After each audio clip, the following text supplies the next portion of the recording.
Shalom, mari kita memulai pembacaan Alkitab harian. Hari ini kita membaca Injil Matius pasal 12. Murid-murid memetik gandum pada hari Sabat. Pada waktu itu, pada hari Sabat, Yesus berjalan di ladang gandum. Karena lapar, murid-muridnya memetik bulir gandum dan memakannya.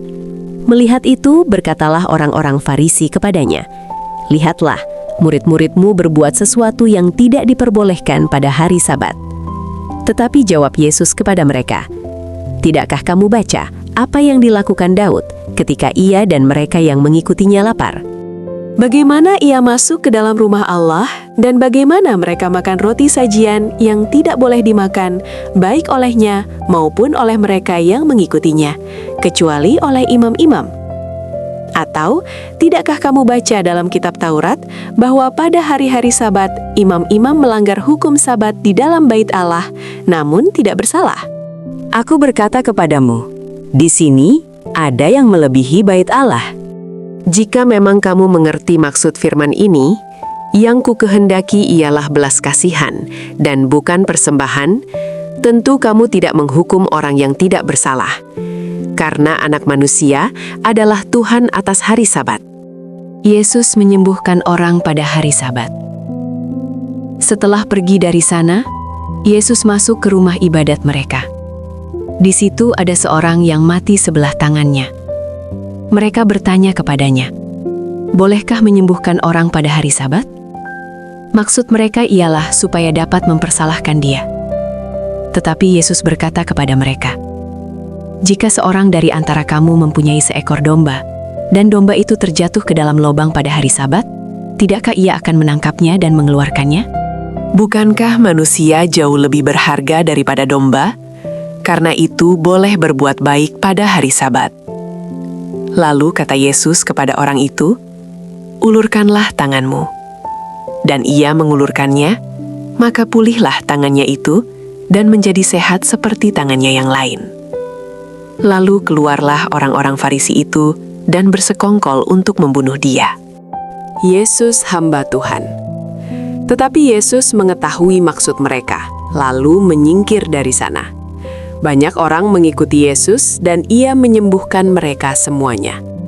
Ia dengan keras melarang mereka memberitahukan siapa dia, supaya genaplah firman yang disampaikan oleh Nabi Yesaya.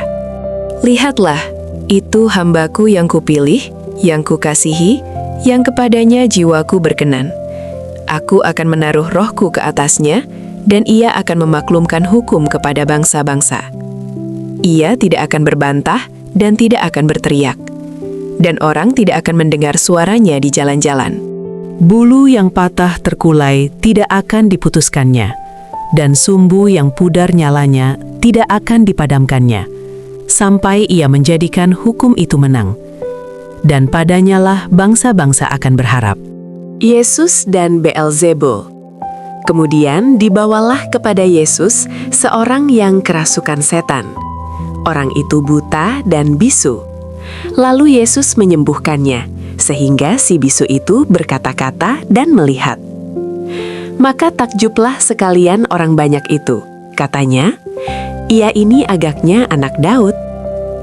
Tetapi ketika orang Farisi mendengarnya, mereka berkata, "Dengan Beelzebul, penghulu setan, ia mengusir setan." Tetapi Yesus mengetahui pikiran mereka, lalu berkata kepada mereka, "Setiap kerajaan yang terpecah-pecah pasti binasa, dan setiap kota atau rumah tangga yang terpecah-pecah tidak dapat bertahan. Demikianlah juga kalau iblis mengusir iblis, ia pun terbagi-bagi dan melawan dirinya sendiri. Bagaimanakah kerajaannya dapat bertahan?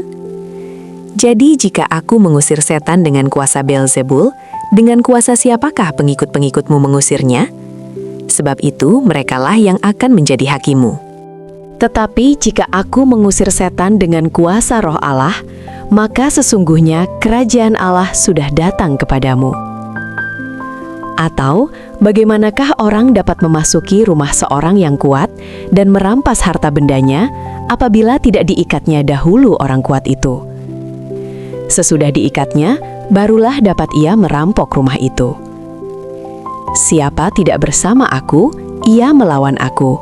Dan siapa tidak mengumpulkan bersama aku, ia mencerai-beraikan. Sebab itu aku berkata kepadamu, segala dosa dan hujat manusia akan diampuni, tetapi hujat terhadap Roh Kudus tidak akan diampuni. Apabila seorang mengucapkan sesuatu menentang Anak Manusia, ia akan diampuni. Tetapi jika ia menentang Roh Kudus, ia tidak akan diampuni.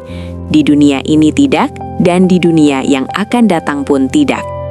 Sebab itu aku berkata kepadamu, segala dosa dan hujat manusia akan diampuni, tetapi hujat terhadap Roh Kudus tidak akan diampuni. Apabila seorang mengucapkan sesuatu menentang Anak Manusia, ia akan diampuni. Tetapi jika ia menentang Roh Kudus, ia tidak akan diampuni. Di dunia ini tidak, dan di dunia yang akan datang pun tidak. Jikalau suatu pohon kamu katakan baik, maka baik pula buahnya. Jikalau suatu pohon kamu katakan tidak baik, maka tidak baik pula buahnya. Sebab dari buahnya, pohon itu dikenal. Hai kamu keturunan ular beludak, bagaimanakah kamu dapat mengucapkan hal-hal yang baik, sedangkan kamu sendiri jahat? Karena yang diucapkan mulut meluap dari hati. Orang yang baik mengeluarkan hal-hal yang baik dari perbendaharaannya yang baik, dan orang yang jahat mengeluarkan hal-hal yang jahat dari perbendaharaannya yang jahat. Tetapi aku berkata kepadamu, setiap kata sia-sia yang diucapkan orang harus dipertanggungjawabkannya pada hari penghakiman. Karena menurut ucapanmu, engkau akan dibenarkan, dan menurut ucapanmu pula, engkau akan dihukum. Tanda Yunus. Pada waktu itu berkatalah beberapa ahli Taurat dan orang Farisi kepada Yesus, "Guru, kami ingin melihat suatu tanda daripadamu." Tetapi jawabnya kepada mereka, "Angkatan yang jahat dan tidak setia ini menuntut suatu tanda. Tetapi kepada mereka tidak akan diberikan tanda selain tanda Nabi Yunus. Sebab seperti Yunus tinggal di dalam perut ikan 3 hari 3 malam, demikian juga Anak Manusia akan tinggal di dalam rahim bumi 3 hari 3 malam." Pada waktu penghakiman, orang-orang Niniwe akan bangkit bersama angkatan ini dan menghukumnya juga. Sebab orang-orang Niniwe itu bertobat setelah mendengar pemberitaan Yunus, dan sesungguhnya yang ada di sini lebih daripada Yunus. Pada waktu penghakiman, ratu dari selatan itu akan bangkit bersama angkatan ini, dan ia akan menghukumnya juga. Sebab ratu ini datang dari ujung bumi untuk mendengar hikmat Salomo, dan sesungguhnya yang ada di sini lebih daripada Salomo. Kembalinya roh jahat. Apabila roh jahat keluar dari manusia, ia pun mengembara ke tempat-tempat yang tandus mencari perhentian. Tetapi ia tidak mendapatnya. Lalu ia berkata, "Aku akan kembali ke rumah yang telah kutinggalkan itu." Maka pergilah ia dan mendapati rumah itu kosong, bersih tersapu, dan rapi teratur. Lalu ia keluar dan mengajak 7 roh lain yang lebih jahat daripadanya, dan mereka masuk dan berdiam di situ. Maka akhirnya keadaan orang itu lebih buruk daripada keadaannya semula. Demikian juga akan berlaku atas angkatan yang jahat ini. Yesus dan sanak saudaranya. Ketika Yesus masih berbicara dengan orang banyak itu, ibunya dan saudara-saudaranya berdiri di luar dan berusaha menemui dia.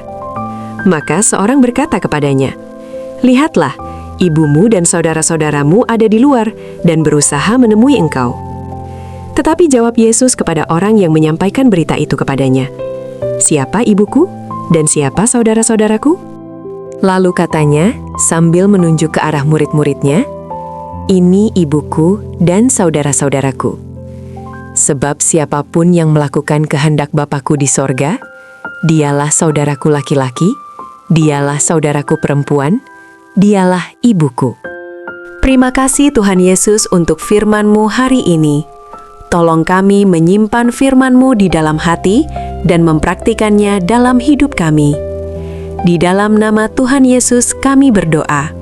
Amin. Terima kasih sudah meluangkan waktu mendengarkan firman Tuhan hari ini. Kiranya firman ini menjadi terang dan kekuatan. Sampai jumpa besok.